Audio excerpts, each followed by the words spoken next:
Let's talk about bad manners okay आपन देखते कि छुआ थांती जो माने बेसी एक्टिव थांती आई मीन लाइक चगलामी करंती लाइक याडे साडे दौड़िबा या टेबल चेयर ऊपर चढ़ी डेइबा basically any kind of activity जो थे से माने एनर्जी नष्ट करथांती एंड इन द एंड से थके जाई बस जांती बट किछि बिहेवियर एमिति भी थाए जो थे से माने आपन को फर्स्ट अप्रोच करंती लाइक खेलिबा बुलिबा या जे कोन टाइप रो विषय रे आपन को क्वेश्चन पचरिबा ड्राइंग करिबा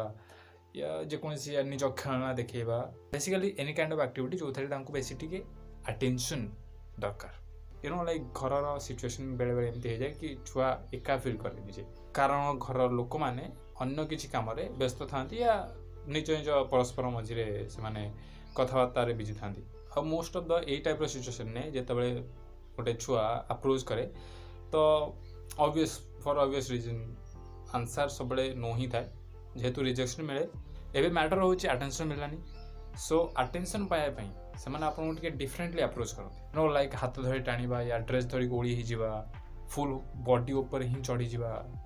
आउ बेले बेले तो छुआ आसिकी कांध उपर ही बस जाती आ बेले बेले सब बेसी एक्सट्रीम भी हो जाए बट इंटेंशन आपन को हर्ट करिवार न थाए आउ एसबू का आप चगलामी कहतु या जहाँ भी कहतु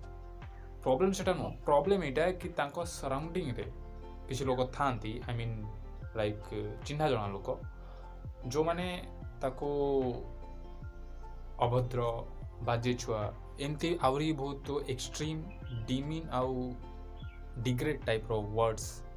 अच्छी जोटा कि से यूज करके कहते जोटा कि गोटे भल व्यवहार के भी नुह आ मुझे जानी कि ये सब वर्ड्स आप केवल ता चगलामी ही यूज कर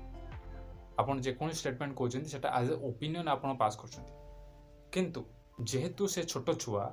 तो समस्त पाखे से लेवल मैच्योरिटी न थाए कि आपण ओपिनियन टाकू से माने एज ए ओपिनियन ही नेबे से माने एज ए फैक्ट भी नहीं पारंती जोटा कि तांको पर्सनालिटी और कैरेक्टर सहित कनेक्टेड थाए सो आपण जेकोसी कथा कहते तांको लाइफ रे आपणको इम्पोर्टेंस जेते बेसी थिबो आपणकर वर्ड्स सेते बेसी तांको ऊपर इंपैक्ट पकेबो आउ से छुआर व्यवहार आई मीन जेकोसी व्यवहार आपणको खराब लागुची ताकू बसई कि 10-12 थर बुझातु छोट छुआ बुझीजे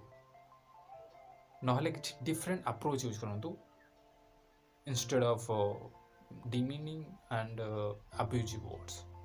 कारण से माने सब किसी ऑब्जर्व कर सब किसी शिखुं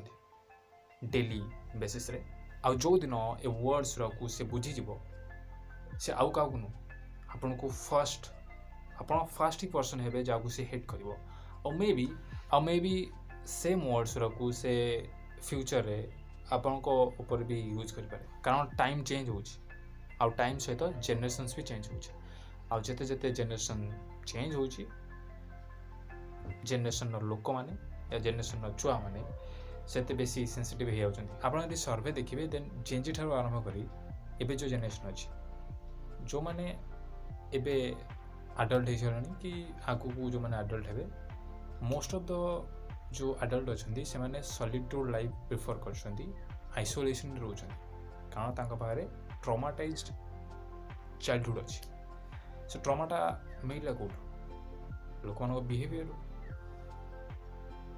गोटे छुआ निजे ही तो ट्रॉमा क्रिएट कर पारिबन ना and because they are more smart and more intelligent so they are more aware of what is happening with their surroundings so be careful what you are saying to a child video आहरी लंबा हो पारता कारण मो पारे 2-3टा real life example अच्छी but से जिनसर कही हेनी कारण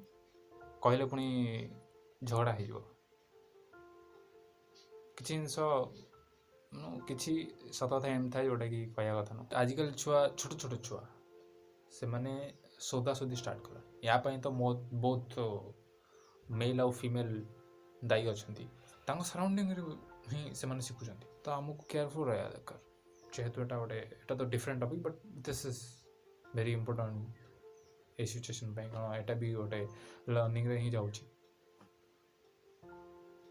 सो careful what you are saying. I hope you like this information and thank you for watching.